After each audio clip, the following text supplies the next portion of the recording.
నాన్న నాకు ఉద్యోగం వచ్చిందన్న. ఒకసారి చూడొచ్చు కదండి.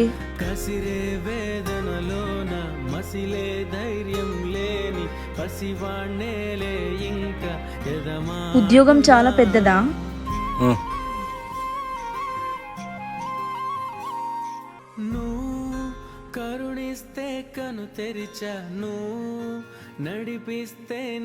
రే నాన్న, మీ అన్న నాకు ఎప్పటి నుంచి అయితే జీతం తెచ్చిచ్చేవాడో అప్పుడు నా చేతన ఎంత 10-20 దాచిపెట్టేవాడిరా నీకోసం. నాకు కూడా ఒక చిన్న ఆశగా ఉండరా, నువ్వు ఏదో ఒక రోజు మంచి శుభవార్త తీసుకుని వస్తావని. పో, ఈ డబ్బులు తీసుకుని వెళ్ళి స్వీట్ తీసుకొని రాపో. మా పక్కింటోళ్ళకి ఎదిరింటోళ్ళకి నా కొడుకు ఉద్యోగం వచ్చిందని నేను స్వీట్ పంచుతా. అమ్మ ప్రాణం పోసి జీవం ఇస్తే ఆ ప్రాణానికి ఓర్పిచ్చే వ్యక్తిగతంగా చేసే వ్యక్తి నాన్న. తన కొడుకు విజేతలో తన కొడుకు కళ్ళల్లో ఆనందాన్ని వెతుక్కుంటాడు.